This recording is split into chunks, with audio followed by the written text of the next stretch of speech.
ઘણી મારી મોટાભાગની ફિલ્મો એવી જ હોય છે, જેમ કે ખેડૂત એક રક્ષક તમે જોશો તો એમાં ખેડૂતની વાત કરેલી છે, દીકરીને ભણાવવાની વાત કરેલી છે, મા બાપના આશીર્વાદ જોવો તો મા બાપની સેવા કેવી રીતે કરવી, એવા ઘણા બધા મારા કોઈ બી પિક્ચર હોય, પિક્ચરમાં એક અમે લોકો સમાજને સારો મેસેજ જાય એવી જ અમે લોકો પિક્ચર બનાવતા હોય છે. બીજી ઘણી બધી અર્બન પિક્ચરો તમે જોતા હશો, એમાં ડબલ મિનિંગની વાતો હોય, ડાયલોગ હોય, પણ મારી તમે એક પણ પિક્ચર જોજો, તમે એક પણ પિક્ચર તમને એવી નહીં લાગે.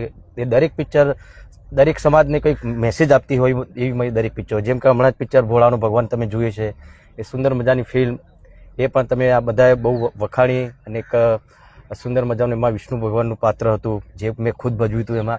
અને એક વિક્રમ જે વિષ્ણુ ભગવાનને બહુ માનતો હોય છે, એનો ઘરમાં પ્રોબ્લેમ થાય છે તો ખુદ વિષ્ણુ ભગવાન વિક્રમનું રૂપ લઈને એના ઘરમાં આવે છે અને એના ઘરના બધા પ્રોબ્લેમ સોલ્વ કરે છે. એવું સુંદર મજાની પિક્ચર હતી ભોળાનો ભગવાન. અને અત્યારે પણ અમે લોકો દિવાળી પર પિક્ચર રિલીઝ થઈ રહી છે વિક્રમ રાજા, એ પણ બહુ સુંદર મજાની બાપ દીકરાની વાર્તા છે.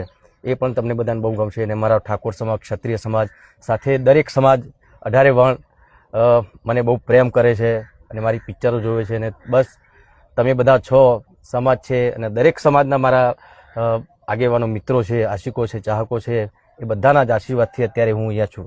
વિક્રમભાઈ, હમણાં માના સાનિધ્યમાં દાદરો ચડતા હતા ત્યારે જ એક વાત થઈ સાંસદની, તો માં ભગવતી આ સપનું પણ પૂર્ણ કરશે?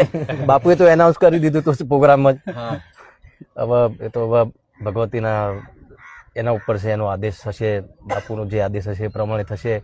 અને બધા મેન તો અમારા ચાહકો, અમારો ઠાકોર સમાજ, અમારા બીજા બધા સમાજ, રબારી સમાજ હોય, ભરવાડ સમાજ હોય, ચૌધરી સમાજ હોય, પટેલ સમાજ હોય, બ્રાહ્મણ સમાજ હોય, કોઈ પણ સમાજ હોય, દરેક સમાજનો ખૂબ ખૂબ બહુ સપોર્ટ રહેલો છે. અને કદાચ ભવિષ્યમાં થશે, એ લોકો ચાહતા હશે તો હું કંઈક કરીશ, નહીં તો મારે બી કરવું હોય તો હું એમની સેવા કરવા માટે જ રાજકારણમાં જોડાઈશ.